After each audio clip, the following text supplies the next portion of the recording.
Hi అండి. ముందుగా ఎక్కడికైనా వెళ్ళాలంటే మన ఇంట్లో పూజ అనేది అయిపోవాలిగా. నాకైతే పూజ అనేది అయిపోయిందండి. నేను ఇంకా టెంపుల్కి బయలుదేరదామని స్టార్ట్ అవుతున్నాను.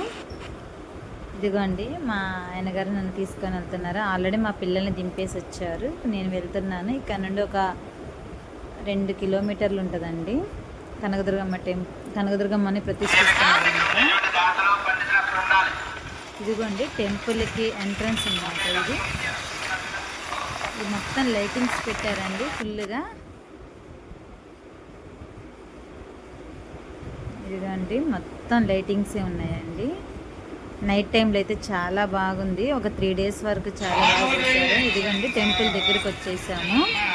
ఇక్కడ కొబ్బరికాయలు నవధాన్యాలు కూడా నేను తీసుకున్నాను. ఎత్తడానికి సిద్ధంగా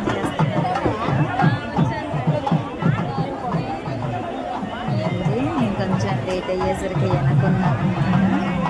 ఇంకా వెనకున్న ముందున్న దేవుడి దర్శనం అనేది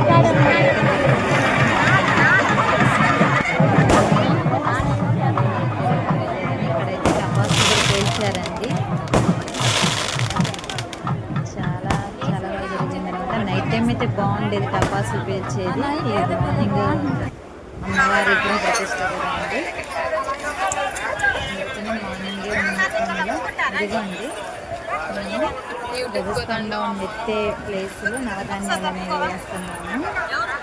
మా గ్రామంలో ఉన్న ప్రజలందరూ మారుమూల ప్రాంతంలో ఉన్న వాళ్ళందరూ వచ్చారండి. చాలా చాలా బాగా జరిగిందండి.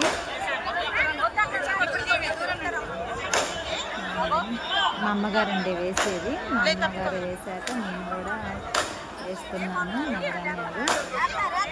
ఎందుకంటే టపాసులు అయితే పైన పేలుస్తున్నారు.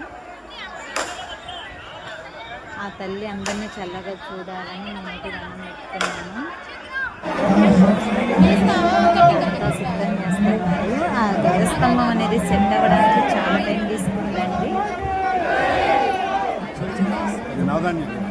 చాలా పెద్దది కదా గజస్తంభం. అది ఎత్తడానికి దాన్ని సెట్ చేయడానికి చాలా టైం తీసుకుంది. అమ్మవారి మొహానికి ఎదురుగా ఉండాలని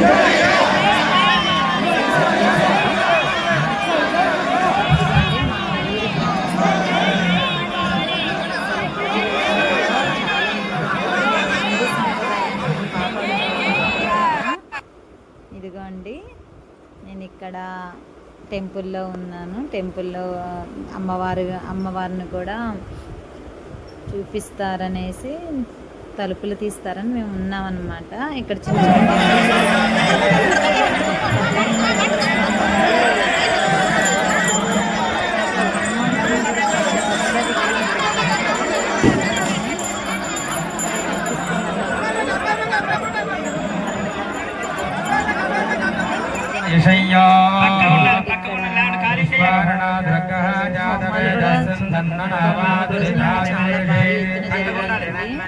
ఇంకా చాలా మంది భక్తులు అయితే కూర్చున్నారు హోమాలలో.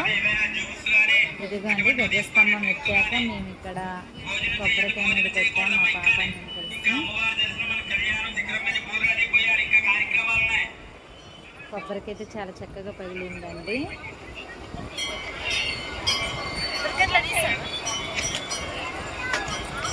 ఇదండి మా గుడిని అయితే చాలా చక్కగా అలంకరించారండి. చాలా బాగా అనిపించింది.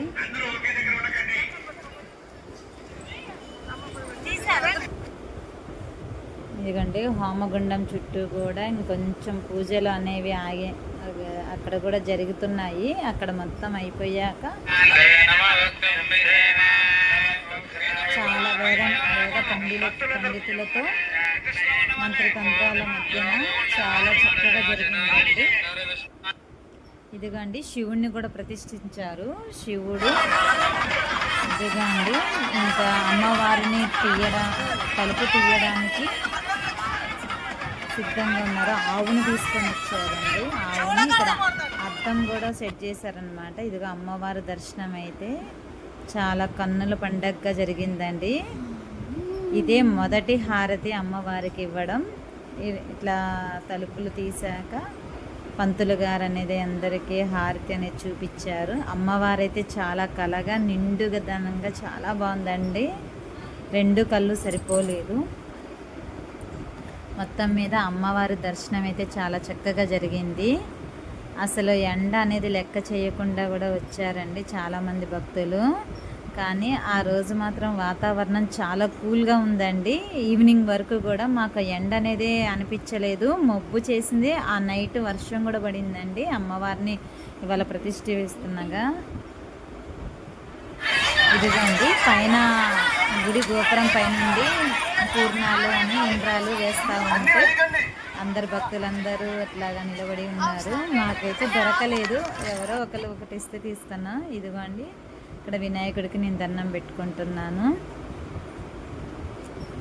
ఇదిగోండి ఇది పాత గుడి అండి. ఈ పాత గుడి పక్కనే కొత్త గుడి కట్టారు. అమ్మవారు చాలా చక్కగా ఉంటుందండి. ఇది నేను తీసాను కానీ అప్లోడ్ కొంచెం వెనక పెట్టాను. ఇదిగోండి చాలా ఇక్కడ దర్శనం అయ్యాకనే మేము అక్కడికి వెళ్ళాం. ఇదిగోండి అమ్మవారు. ఇక్కడ వేప చెట్టు కూడా ఉంది. ఇక మొత్తానికి ఇక్కడ మెట్లు దిగి మేము భోజనానికి వెళ్దామని దర్శనం అయితే అయిపోయింది కదా. చాలా చక్కగా డెకరేషన్ చేశారండి. మాది చాలా పల్లెటూరు అయినా చాలా చక్కగా గుడి మాత్రం చాలా మంచిగా కట్టారు. ఇదిగోండి భోజనాలు కూడా చాలామంది భక్తులు వచ్చారనమాట. పూర్ణము, పులిహార, పప్పు అన్ని ఐటమ్స్ కూడా పెట్టారు.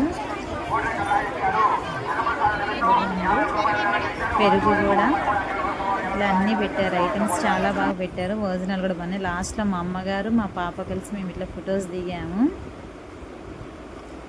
ఎప్పటికీ జీవితాంతం ఉండిపోతాయి కదండి ఇట్లా ఫొటోస్ దిగితే. మొత్తం మీద గుడి దర్శనం. ఇదిగోండి ఈమె మా చిన్న పాప, మా కోడలు. మళ్ళీ మేము కూడా ఫొటోస్ దిగాము. మొత్తం మీద కనకదుర్గమ్మ దర్శనం. జై కనకదుర్గా మహాతల్లికి.